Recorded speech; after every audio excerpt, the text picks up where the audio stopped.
चासला वातै नबर फाइनाय देरामुं क्लाइजाक थंदेरानि पातिमोनो तैनाय हास्ते BJP हावानो Kasa कक्थुनाय रं panda क्लाइजाका आरो मानजाका हास्ते BJP GS Amit दक्षी नखबुई हास्ते BJP नि गचाम आदं GS MLA भगवान चंद्र दास मानजाका हास्ते बीजेपी नि स्पोक पर्सन हाइकबा खोकपां सुब्रत चक्रवर्ती नखबुई हास्ते बीजेपी नि मीडिया इंचार्ज सुनीत सरकार तेकुबुदी आदंग आरो वातै फाइनाय नखुक देराजांनाय हायकेबा देरामुंगो क्लाइनाय रकनि अंगै कक्थुमनाय रं बसखाङाव खुक खेंलायखा कक्थुम पादाव मानजांनाय बीजेपी नि आदंग আপনারা জানেন যে 19 আগস্ট থেকে যে ভারী বর্ষণ হচ্ছে এর ফলে সারা রাজ্যে একটা ভয়াল বন্যার পরিস্থিতি তৈরি হয়েছে, যেটা আমি বলতে গেলে আনপ্রেসিডেন্টেড। গেল 24 বছরে এত ভারী বর্ষণ হয়নি। আর প্রকৃতির এই করার রূপকে সামাল দিতে গেলে যত পূর্ব ব্যবস্থায় আমরা করি না, কোনোটাই যেন যথেষ্ট মনে হয় না। বিশেষ করে এইবারে যে পরিস্থিতি আমরা দেখেছি, আপনারা বুঝতে পারবেন যদি আমি একটা পরিসংখ্যান দিই। সাউথ ত্রিপুরায় বিশেষ করে বগাফায় মাপা হয়েছে 493.6 মিলিমিটার বৃষ্টিপাত হয়েছে। সিপাহীজলায় সোনামুড়াতে নাপা হয়েছে 293.4 মিলিমিটার। ওয়েস্ট ত্রিপুরা আগরতলাতে হয়েছে 233 মিলিমিটার। গোমতী উদয়পুরে মাপা হয়েছে 155 মিলিমিটার, যেটা আনপ্রেসিডেন্টেড। এই ধরনের ভারী বর্ষা এই রাজ্যে গত 24 বছরে আমরা দেখতে পাই। আর সবচেয়ে বেশি ওয়ার্স্ট এফেক্টেড যে অঞ্চলগুলো হয়েছে, বিশেষ করে সাউথ ত্রিপুরা, সিপাহীজলা, তারপর আপনার ঊনকোটি, আর বিশেষ করে গোমতী। তো এগুলো একদম জানেনই আপনারা, গোমতীর একটা বড় অংশ, সাউথের একটা বড় অংশ, সিপাহীজলার একটা অংশ, ঊনকোটির একটা বড় অংশে একদম ভয়াবহ অবস্থায় গিয়ে দাঁড়িয়েছিল, যেখানে অনেক ক্ষয়ক্ষতি হয়েছে। আর আমাদের মাননীয় মুখ্যমন্ত্রী ক্রমাগত মনিটর করছেন, অবজারভেশনে রাখছেন। উনি এরিয়াল সার্ভেও করেছেন, আপনারা দেখেছেন, জায়গায় জায়গায় উনি গেছেন। আর সরকারি ব্যবস্থা সম্পূর্ণভাবে এই কদিন নিয়োজিত ছিল মানুষের রেস্কিউ করার জন্য, রিলিফ দেওয়ার জন্য। এখানে আপনারা জানেন যে 4টা ইন্ডিয়ান এয়ারফোর্সের হেলিকপ্টার পর্যন্ত লাগানো হয়েছিল কিছু কিছু জায়গায়, যেগুলো আউট অফ রিচ হয়ে গেছিল, যে জায়গায় কমিউনিকেশন সম্ভব হচ্ছিল না, ফিজিক্যালি যাওয়া সম্ভব হচ্ছিল না। সেখানে মাননীয় মুখ্যমন্ত্রীর বিশেষ প্রচেষ্টায় 4টা ইন্ডিয়ান এয়ারফোর্সের হেলিকপ্টার রেস্কিউ মিশনে নেমেছিল। অবস্থা এতই ভয়াবহ হয়ে গেছিল যে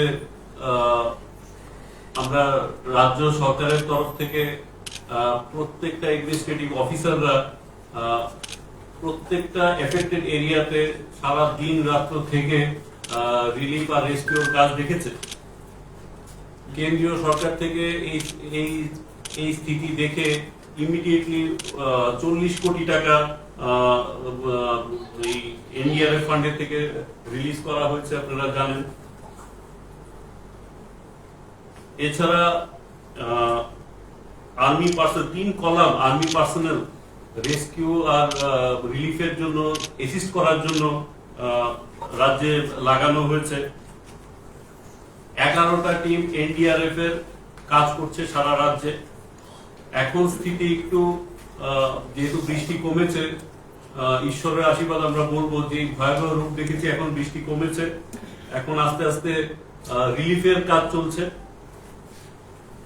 টোটাল 558টা রিলিফ ক্যাম্প খোলা হয়েছে, সেখানে 1,28,000 মতো লোক এই রিলিফ ক্যাম্পগুলোতে আছে। এছাড়া গবাদি পশু আমরা রেস্কিউ করেছি, জায়গায় জায়গায় টেন্ট লাগিয়ে এই গবাদি পশুদের সুরক্ষার ব্যবস্থা করা হয়েছে। একটা দুঃখের খবর হলো, এই যে ভয়ঙ্কর বন্যা পরিস্থিতির আস্তে আস্তে যখন সাবসাইড হচ্ছে জল, আমাদের কাছে খবর আসছে কিছু তো মৃত্যু হয়েছে, সেটা আমরা আগেই জেনেছি, কিন্তু টোটাল এখন পর্যন্ত 24 জনের প্রাণহানি হয়েছে। আমাদের কাছে যতটুকু খবর এসছে, 2 জন মিসিং আছে। আর ক্ষয়ক্ষতি প্রাইমারি যে অ্যাসেসমেন্ট জানেন আপনারা এখন প্রশাসন পুরোই রিলিফ ওয়ার্কের দিকে আমাদের পুরো ফোকাস, মানুষকে রেস্কিউ করার দিকে ফোকাস। গোমতীতে কালকেও আবার একটু জল বেড়েছে, অমরপুরে কিছু কিছু জায়গায় এখনো জলমগ্ন রয়েছে। তো আমাদের প্রিলিমিনারি একটা অ্যাসেসমেন্ট যে প্রায় কয়েক হাজার কোটি টাকার 5,000 crores 5,000 কোটি টাকার মতো একটা আমরা প্রিলিমিনারি অ্যাসেসমেন্ট করেছি যে infrastructure, building, private property, roads, power plants, এগুলো সব নিয়ে মোটামুটি 5,000 কোটি টাকা একটা প্রাইমারি অ্যাসেসমেন্ট করা হয়েছে। সেটা হয়তো এই 1-2 দিন পর যখন রিলিফের কাজ শেষ হবে, রেস্কিউর কাজ শেষ হবে, তখন হয়তো আমরা এক্সাক্ট ফিগারটা পাবো। আমি আবারও বলছি, এই ধরনের বন্যা পরিস্থিতি, ভয়ঙ্কর বন্যা পরিস্থিতির জন্য পূর্ব কোনো ব্যবস্থাই যথেষ্ট না। আমরা এই আমাদের সাংবাদিক বন্ধুরা বা এখানে আমরা যারাই আছি, যারা এই রাজ্যের মানুষ, এই ধরনের বন্যা পরিস্থিতি আমরা আগে কখনোই দেখিনি। সরকার ব্যাপকভাবে তার প্রচেষ্টা চালিয়ে যাচ্ছে। আমরা কালকে অব্দি জেনেছি 11,000 ফুড প্যাকেট জায়গায় জায়গায় পৌঁছানো হয়েছে। সেটা কন্টিনিউয়াসলি চলছে। আজকে হয়তো সংখ্যাটা এখন পর্যন্ত হয়তো অনেক বেড়ে গেছে। পাশাপাশি আমরা পার্টির পক্ষ থেকেও আমাদের মাননীয় রাজ্য সভাপতি, উনি কনস্ট্যান্ট 3 দিন ধরে জায়গায় জায়গায় ছুটে যাচ্ছেন। এখনই উনি গোমতী থেকে ফিরে এসেছেন। আমরা পার্টির র্যাঙ্ক এন্ড ফাইল, সে মোর্চা হোক, সে প্রদেশ কমিটির অফিস বেয়ারাররা হোক, প্রদেশ কমিটির সদস্যরা হোক, যুব মোর্চা হোক বা অন্যান্য মোর্চারা, প্রত্যেকে মাঠে আছেন। আমাদের জেলা স্তরের, মন্ডল স্তরের যারা কার্যকর্তারা রয়েছেন ক্রমাগত মানুষের সঙ্গে যোগাযোগ রাখছেন।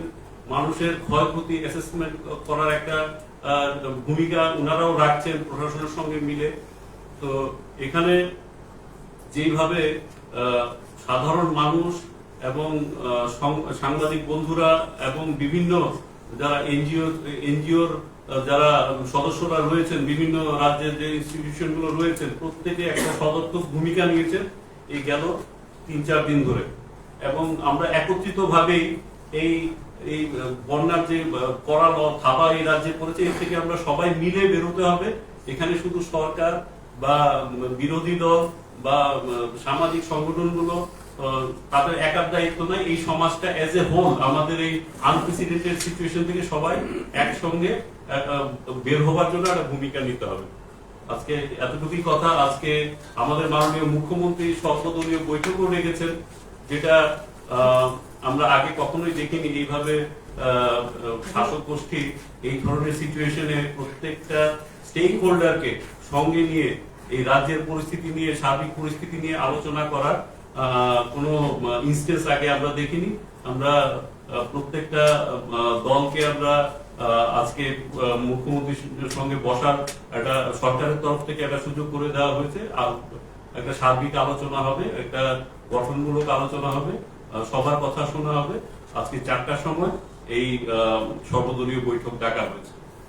আমি মুখপাত্র আছেন, উনি যদি কিছু বলতে চান। একটা প্রশ্ন ছিল, আপনি যে বলেছেন 5,000 করবেন, আগে বক্তব্যটা শেষ করিনি। সকল মিডিয়া বন্ধুদের নমস্কার এবং স্বাগত জানিয়ে, যেমনটা আমাদের মাননীয় জেনারেল সেক্রেটারি অমিত রক্ষিত মহোদয় বলছিলেন, এবং সেই সঙ্গে আজকে উপস্থিত রয়েছেন আরেকজন ত্রিপুরা প্রদেশের জেনারেল সেক্রেটারি ভগবান চন্দ্র দাস মহোদয় এবং মিডিয়া ইনচার্জ সুমিত সরকার। তো প্রথমে আমি এই ভয়াল এবং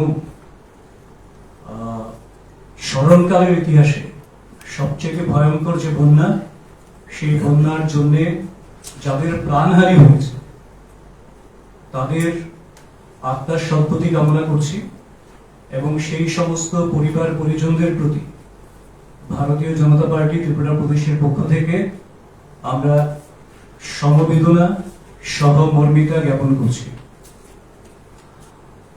তো আপনারা অবগত আছেন, বন্যা পরিস্থিতির সৃষ্টি হওয়ার প্রথম সময় থেকে শুরু করে প্রতিটা মুহূর্তে আমাদের রাজ্যের মাননীয় জনপ্রিয় মুখ্যমন্ত্রী অধ্যাপক ডক্টর মানিক সাহা মহোদয় প্রতি মুহূর্তে তার মনিটরিং করছিলেন, নিজে বাড়ি থেকে হোক, সরকারি দপ্তর থেকে হোক, এবং এই প্রচন্ড জলমগ্ন অবস্থায় তিনি অফিস গিয়েছেন, জলে হেঁটেছেন, বাস্তব পরীক্ষা বা বাস্তবতার নিরীক্ষণ করেছেন এবং প্রতি মুহূর্তে তিনি কেন্দ্রীয় সরকারের সঙ্গে, মাননীয় ভারতের স্বরাষ্ট্রমন্ত্রী অমিত ভাই শাহজির সঙ্গে নিয়মিত যোগাযোগে ছিলেন। মুহূর্তে মুহূর্তে রিপোর্ট পাঠিয়েছেন এবং ত্রিপুরার প্রশাসনকে সর্বোচ্চ সতর্কতায় রেখে 24/7 এই মুডে রেখে প্রশাসনকে তিনি ঢেলে সাজিয়েছেন, যার ফলশ্রুতিতে এই ভয়ঙ্কর বন্যা পরিস্থিতি, যেটা শরণার্থীর কালে আর হয়নি, সেই জায়গা থেকে এখন মানুষ অনেকটা বেরিয়ে আসতে সক্ষম হয়েছে। এবং ওনার এই যে প্রতি মুহূর্তের নিরীক্ষণ করা এবং তার যে ব্যবস্থা গ্রহণ করা, সেই জন্য ভারত সরকারও সমানভাবে সাড়া দিয়ে ত্রিপুরা রাজ্যবাসীর কল্যাণের জন্য, রাজ্যবাসীকে এই দুর্যোগ থেকে, দুর্ভোগ থেকে তুলে আনার জন্য, সেভ করার জন্য, রেস্কিউ করার জন্য এনডিআরএফ থেকে শুরু করে সেনাবাহিনীর হেলিকপ্টার থেকে শুরু করে সমস্ত সাহায্য এবং প্রাথমিক, যেটা বললেন 40 কোটি টাকার প্রাথমিক সাহায্য, সেগুলি করেছেন। তো আমরা অবশ্যই রাজ্যবাসীর পক্ষ থেকে এবং ভারতীয় জনতা পার্টি ত্রিপুরা প্রদেশের পক্ষ থেকে মাননীয় মুখ্যমন্ত্রী মহোদয় সহ সমস্ত মন্ত্রী পরিষদ এবং সমস্ত অফিসিয়ালস যারা আপাদমস্তক এই সমস্ত বিষয়গুলিকে নিরীক্ষণ করে যথাযথ ব্যবস্থা গ্রহণ করে মানুষের দুর্ভোগ কমানোর জন্য সতত নিয়োজিত ছিলেন, তাদের সবাইকে, বিশেষ করে মাননীয় মুখ্যমন্ত্রীকে ওনার সুকৌশলী নেতৃত্বে যেভাবে এটাকে নিয়ন্ত্রণ করা গেছে, তার জন্য আমরা আন্তরিকভাবে মাননীয় মুখ্যমন্ত্রীকে অভিনন্দন জানাই, ধন্যবাদ জানাই এবং কৃতজ্ঞতা জানাই। সেই সঙ্গে কেন্দ্রীয় সরকার, যশস্বী প্রধানমন্ত্রী নরেন্দ্র মোদীজির নেতৃত্বে, অমিত ভাই শাহজির নেতৃত্বে যেভাবে ত্রিপুরা রাজ্যের প্রতিটা আহ্বানে সাড়া দিয়ে ত্রিপুরার মানুষকে দুর্গতির থেকে মুক্ত করার জন্য যেভাবে সাড়া দিয়েছেন, তার জন্য দেশের যশস্বী প্রধানমন্ত্রী নরেন্দ্র মোদীজিকে এবং গৃহমন্ত্রী অমিত ভাই শাহজিকে আমরা আন্তরিক শুভেচ্ছা জানাই, অভিনন্দন জানাই, কৃতজ্ঞতা জানাই তাদের প্রতি।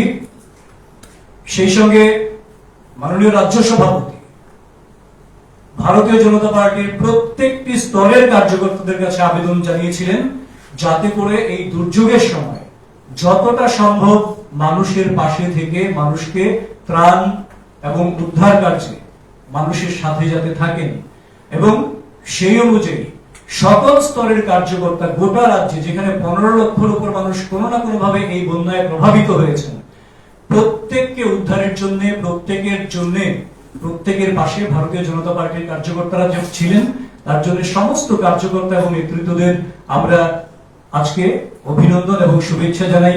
শুধু তাই নয়, আমরা দেখেছি বিভিন্ন ক্লাব, বিভিন্ন ধর্মীয় প্রতিষ্ঠান, বিভিন্ন সামাজিক প্রতিষ্ঠান, সমাজকর্মী, তারাও যথাযথ সদর্থক ভূমিকা নিয়েছেন, ইতিবাচক দৃষ্টিভঙ্গি নিয়েছেন এবং সেই জন্য তাদেরকেও আমরা আন্তরিকভাবে ধন্যবাদ এবং কৃতজ্ঞতা জানাই।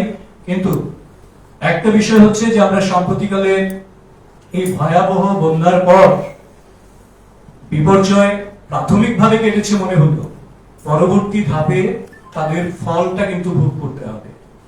তার জন্য আমরা গোটা রাজ্যের শুভবুদ্ধি সম্পন্ন মানুষ, সে হোক শিক্ষক, কর্মচারী হোক, ব্যবসায়ী কিংবা শ্রমজীবী মানুষ, তাদের প্রতি বিনম্র আবেদন করব, মানুষের পাশে যারা পীড়িত হয়েছেন বন্যায়, তাদের পাশে তাদের সহযোগী ভূমিকা পালন করার জন্য যাতে কোনো সুযোগ সন্ধানী তাদের উপর কোন রকম ভাবে কোন রকম আক্রমণাত্মক বিষয় নামিয়ে না আনতে পারে, তার জন্য সবার কাছে বিনীতভাবে আবেদন করব। কারণ সামনে পুজো চলে আসছে, তো সেই জায়গায় আমরা চাইব সমস্ত ক্লাব থেকে শুরু করে আয়োজকরা এই বন্যা পীড়িত যারা রয়েছেন তাদেরকে একটু যদি সাহায্য সহযোগিতা করা যায়, সেই ভূমিকাটাও যাতে তারা রাখেন, সেই আবেদনটুকু আমরা রাখবো। সেই সঙ্গে সর্বোপরি যাদেরকে আমাদের ধন্যবাদ দিতে হয়, সে হচ্ছে সাধারণ মানুষ যারা বন্যা পীড়িত। তারা যেমন ধৈর্যের পরিচয় দিয়েছেন, প্রশাসনের সঙ্গে সহযোগিতা করেছেন, কার্যকর্তা কিংবা বিভিন্ন সংস্থার যারা ইনভলভ ছিলেন রেস্কিউ অপারেশনে তাদের সঙ্গে সহযোগিতায় ছিলেন, ঠিক সেই সঙ্গে তার বাইরে থেকেও যারা সাহায্য সহযোগিতা করেছেন, আপামর মানুষকে আমরা আন্তরিক কৃতজ্ঞতা এবং ধন্যবাদ জানাই এই জায়গা থেকে বার করে আনার জন্য। সেই সঙ্গে সবশেষে একটা কথা, আপনাদের অনেকদিন পর আপনাদের মুখোমুখি হয়েছে। ইতিমধ্যেই আপনারা সবাই জানেন আমাদের রাজ্যসভায় যে নির্বাচন হতে চলেছে, সেই নির্বাচনে ভারতীয় জনতা পার্টির মাননীয় প্রদেশ সভাপতি শ্রী রাজীব ভট্টাচার্য মহোদয় ওনার মনোনয়নপত্র ইতিমধ্যেই জমা দিয়েছেন। তো আমরা ভারতীয় জনতা পার্টি ত্রিপুরা প্রদেশের পক্ষ থেকে মাননীয় রাজীব ভট্টাচার্য মহোদয়কে অনেক অনেক অভিনন্দন এবং শুভেচ্ছা জানাই, এবং আমরা নিশ্চিত যে তিনি রাজ্যসভায় নির্বাচিত হয়ে গিয়ে ত্রিপুরা রাজ্যের সার্বিক মানুষের উন্নয়নের জন্য, সার্বিক কল্যাণের জন্য যথাযথ ইতিবাচক দৃষ্টিভঙ্গি নিয়ে কাজ করবেন। মানুষের প্রতি যে দায়বদ্ধতা ওনার রয়েছে তার রিফ্লেকশন আমরা ওনার কাজের মাধ্যমে দেখব। ওনাকে অনেক অনেক শুভেচ্ছা এবং অভিনন্দন জ্ঞাপন করছি।